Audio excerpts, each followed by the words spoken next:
দীপক, একটা গোল সামনে রেখে আমি আমার এসআইপিটাকে কন্টিনিউ করে যাচ্ছি এখনও, কিন্তু মার্কেট এখন যে পরিস্থিতিতে আছে তাতে আমার রিটার্ন অনেকটাই নেগেটিভ দেখাচ্ছে।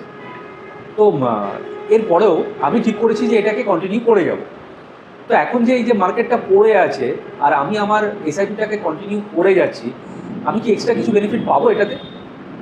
ফার্স্ট অফ অল দাদা, আমি আপনাকে একটা কংগ্রাচুলেশনস বলতে চাই, যেহেতু আপনি ওই 80% লোকের মধ্যে না যারা কি মার্কেট ডাউনটার্নসের মধ্যে নিজের এসআইপিকে ক্লোজ করে দিচ্ছে বা ডিসকন্টিনিউ করছে। Thank you. Second of all, যদি আমি আপনাকে বলতে যাই এই জিনিসটা কি আপনার যে কন্টিনিউইং এসআইপি আছে যেটা এখন ডাউনটার্নের মধ্যে আছে, তো দেখুন অবভিয়াস একটা রিজন আছে আমাদের কাছে, যেহেতু এখন মার্কেটটা একটু নেগেটিভ ইম্প্যাক্ট ক্রিয়েট করে আছে অল ওভার ওয়ার্ল্ডের মধ্যে থেকে।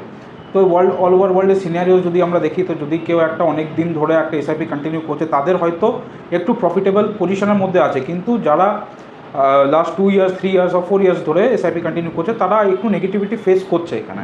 এবার আপনি যখন গোলের কথা বললেন, তো দেখুন একটা গোল যখন আমরা সামনে রাখি তো আমরা চাইবো কি ওটাকে অ্যাচিভমেন্টও হয়ে যাক, বা আমি সেট করেছি কি না আমি একটা সার্টেন অ্যামাউন্ট এসআইপি চালাচ্ছি যেটাকে আমরা 10 ইয়ার্স 15 ইয়ার্সের পর আমি সেটা যদি ম্যাচুরিটি হয় তাহলে আমি নিজের গোলটাকে অ্যাকমপ্লিশ করব। এবার এরকম একটা সিচুয়েশন হওয়াতে আমরা একটু ডিসকারেজ হয়ে যাই, অবভিয়াস একটা রিজন আছে, আমরা মানুষ, ডিসকারেজমেন্ট হওয়া স্বাভাবিক ব্যাপার। কিন্তু এসবের মধ্যে থেকে সবথেকে বেস্ট অপিনিয়ন হচ্ছে, যেটা আমি আপনাকে সাজেস্ট করব, কি এরকম মার্কেট ডাউনটার্নসের মধ্যে আমরা সবসময় দেখেছি কি যখনই আমাদের কোথাও কিছু লেগে যায় তখন আমরা এমনি লিকুইড জিনিস ইউজ করাতে, ওষুধ ইউজ করাতে, কাজ করতে করতে ড্রাই জিনিস যদি আমরা বেশি ইউজ করি আমাদের উপরে বেশি ইফেক্ট করে। সেরকমই যদি আমরা মার্কেট ডাউনটার্নসের মধ্যে আমরা দেখি ওটাকে, তো একটা ড্রাই পাউডার হিসাবে আমরা নিজের ওয়ান টাইম কিছু ইনভেস্টমেন্টস যদি ওটার মধ্যে অ্যাড অন করতে থাকি, তাহলে সেটা কি আমার যে গোলটা আমি 15 ইয়ার্সের মাথায় ঠিক করে রেখেছি সেটাকে আমি তার আগেও অ্যাচিভ করে নিতে পারবো, যেটা ইভেন আমরা সবাইকেও চাই।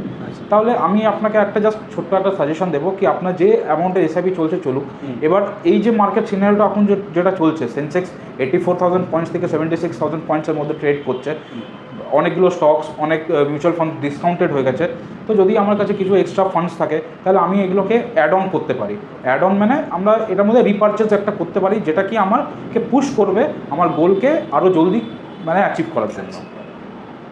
সো এই কারণটার জন্য আপনি নিজের এসআইপিকেও এইভাবে রোটেশনের মধ্যে রাখতে পারেন। আর সবথেকে বড় এক্সাম্পল হচ্ছে এখানে কি আপনি নিজের এসআইপিটাকে পজ করছেন না বা ক্যান্সেল করছেন না, বা আপনি এটাকে রিডেমশনের মধ্যে দিচ্ছেন না, তো সেটা হচ্ছে সবথেকে বড় পজিটিভ পয়েন্ট।